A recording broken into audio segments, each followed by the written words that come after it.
गरुड़ जी ने कहा, हे केशव, यम मार्ग की यात्रा पूरी करके यम के भवन में जाकर पापी किस प्रकार की यातना को भोगता है, वह मुझे बतलाइए। श्री भगवान बोले, हे बिंता के पुत्र गरुड़, मैं नरक यातना को आदि से अंत तक कहूंगा। सुनो, मेरे द्वारा नरक का वर्णन किए जाने पर उसे सुनने मात्र से ही तुम कांप उठोगे। हे कश्यप नंदन, बहुभीतिपुर के आगे 44 योजन में फैला हुआ धर्मराज का विशाल पुर है। हाहाकार से परिपूर्ण उस पुर को देखकर पापी प्राणी क्रंदन करने लगता है। उसके क्रंदन को सुनकर यमपुर में विचरण करने वाले यम के गण प्रतिहार द्वारपाल के पास जाकर उस पापी के विषय में बताते हैं। धर्मराज के द्वार पर सर्वदा धर्मध्वज नामक प्रतिहार स्थित रहता है। वह द्वारपाल जाकर चित्रगुप्त से उस प्राणी के शुभ और अशुभ कर्म को बताता है। उसके बाद चित्रगुप्त भी उसके विषय में धर्मराज से निवेदन करते हैं। हे ताक्षर्य, जो नास्तिक और महापापी प्राणी उन सभी के विषय में धर्मराज यथार्थ रूप से भली भांति जानते हैं, तो भी वे चित्रगुप्त से उन प्राणियों के पाप के विषय में पूछते हैं, और सर्वज्ञ चित्रगुप्त भी श्रवणों से पूछते हैं। श्रवण ब्रह्मा के पुत्र हैं। वे स्वर्ग, पृथ्वी तथा पाताल में विचरण करने वाले तथा दूर से ही सुन एवं जान लेने वाले हैं। उनके नेत्र सुदूर के दृश्यों को भी देखने वाले हैं। श्रवणी नामक की उनकी पृथक पृथक पत्नियां भी उसी प्रकार के स्वरूप वाली है, अर्थात श्रवणों के समान ही है। वे स्त्रियों की सभी प्रकार की चेष्टाओं को तत्वतः जानती हैं।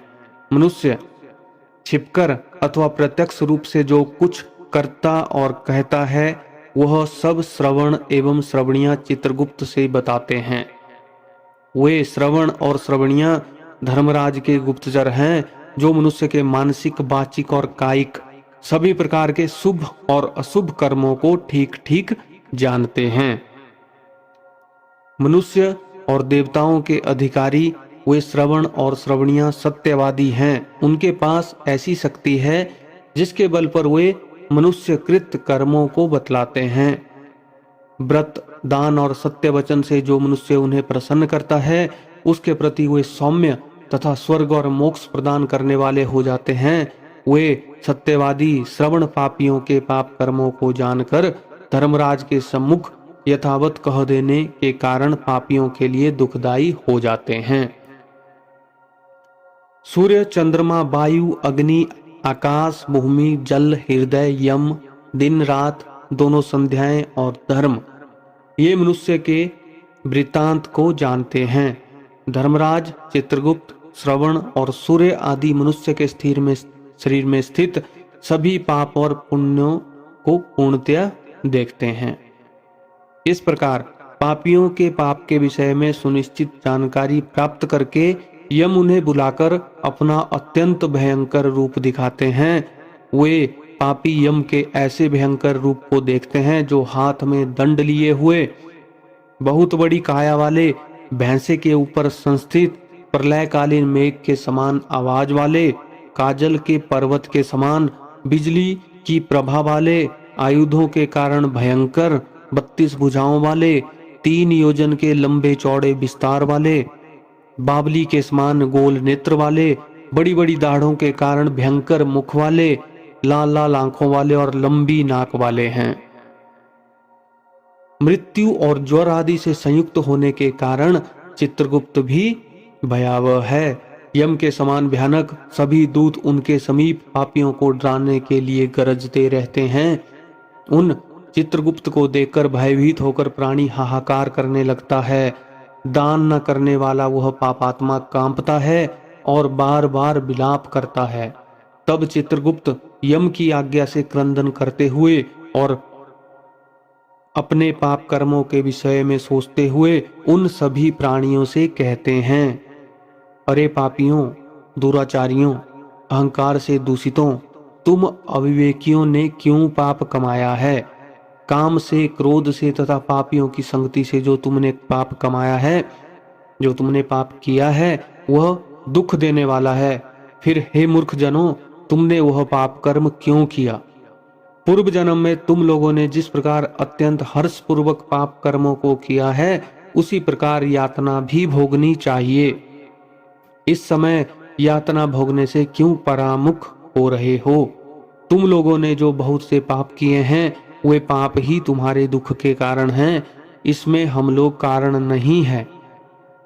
मुख हो या पंडित, दरिद्र हो या धनवान, और सबल हो या निर्बल, धर्मराज सभी से समान व्यवहार करने वाले कहे गए हैं।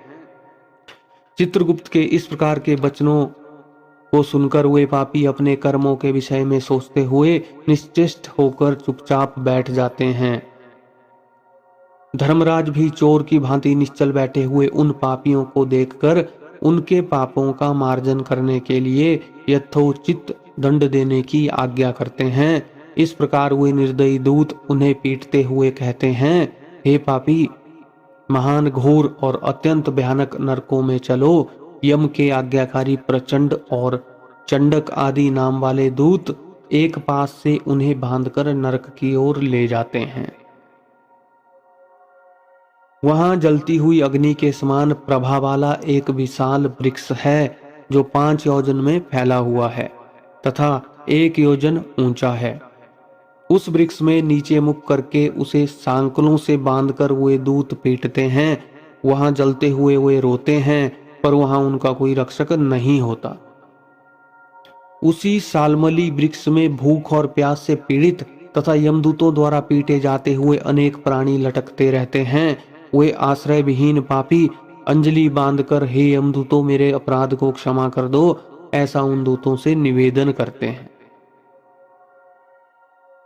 बार बार लोहे की लाठियों, मुदगरों, भालों, बर्छियों, गदाओं और मूसलों से उन दूतों के द्वारा वे अत्यधिक मारे जाते हैं।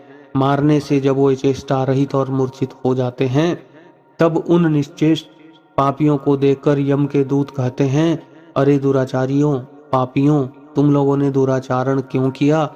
सुलभ होने वाले भी जल और अन्न का दान कभी क्यों नहीं किया? तुम लोगों ने आधा ग्रास भी कभी किसी को नहीं दिया, और ना ही कुत्ते तथा कौए के लिए बलि ही दी। अतिथियों को नमस्कार नहीं किया और पितरों का तर्पण नहीं किया। यमराज तथा चित्रगुप्त का उत्तम ध्यान भी नहीं किया और उनके मंत्रों का जप नहीं किया, जिससे तुम्हें यह यातना नहीं होती। कोई भी तीर्थ यात्रा नहीं की, देवताओं की पूजा भी नहीं की, गृहस्थाश्रम में रहते हुए भी तुमने हंतकार नहीं निकाला, संतों की सेवा की नहीं, इसलिए अब स्वयं किए गए पाप का फल भोगो। क्योंकि तुम निर्धन हो, इसलिए तुम्हें बहुत अधिक पीटा जा रहा है। भगवान हरि ही ईश्वर है, वही अपराधों को क्षमा करने में समर्थ हैं। हम तो उन्हीं की आज्ञा से अपराधियों को दंड देने वाले हैं। ऐसा कहकर वे दूत निर्दयपूर्वक उन्हें पीटते हैं, और उनसे पीटे जाने के कारण वे जलते हुए अंगार के समान नीचे गिर जाते हैं। गिरने से उस सालमली वृक्ष के पत्तों से उनका शरीर कट जाता है। नीचे गिरे हुए उन प्राणियों को कुत्ते खाते हैं और वे रोते हैं। रोते हुए उन पापियों के मुख में यमदूत धूल भर देते हैं तथा कुछ पापियों को विविध पासों से बांधकर मुदगरों से पीटते हैं। कुछ पापी ओर से काष्ठ की भांति 2 टुकड़ों में किए जाते हैं तथा कुछ भूमि पर गिराकर कुल्हाड़ी से खंड खंड किए जाते हैं। कुछ को गड्ढे में आधा गाड़कर सिर में बाणों से भेदन किया जाता है। कुछ दूसरे पेरने वाले यंत्र में डालकर इक्षुदंड की भांति पेरे जाते हैं। कुछ को चारों ओर से जलते हुए अंगारों से युक्त उल्मुख से ढक करके लौह पिंड की भांति धधकाया जाता है। कुछ को घी के खौलते हुए कड़ाहे में, कुछ को तेल के कड़ाहे में तले जाते हुए बड़े की भांति इधर उधर चलाया जाता है। किन्हीं को मतवाले गजेंद्रों के सम्मुख रास्ते में फेंक दिया जाता है। किसी को हाथ और पैर बांधकर अधोमुख लटकाया जाता है। किसी को कुएं में फेंका जाता है, किसी को पर्वतों में गिराया जाता है। कुछ दूसरे कीड़ों से युक्त कुंडों में डुबो दिए जाते हैं, जहां वे कीड़ों के द्वारा व्यतीत होते हैं। कुछ पापी वज्र के समान चोंच वाले बड़े बड़े कौओं, गिद्धों और मांस भोजी पक्षियों द्वारा सिरोदेश में, नेत्र में और मुख में चोंच से आघात आघात करके नोचे जाते हैं। कुछ दूसरे पापियों से ऋण को वापस करने की प्रार्थना करते हुए कहते हैं, मेरा धन दो, मेरा धन दो, यमलोक में मैंने तुम्हें देख लिया, मेरा धन तुम्ही ने लिया है। नरक में इस प्रकार विवाद करते हुए पापियों के अंगों से सड़सियों द्वारा मांस नोचकर यमदूत उन्हें देते हैं। इस प्रकार उन पापियों को सम्यक प्रताड़ित करके यम की आज्ञा से यमदूत खींचकर कामिस्त्र आदि घोर नरक में फेंक देते हैं।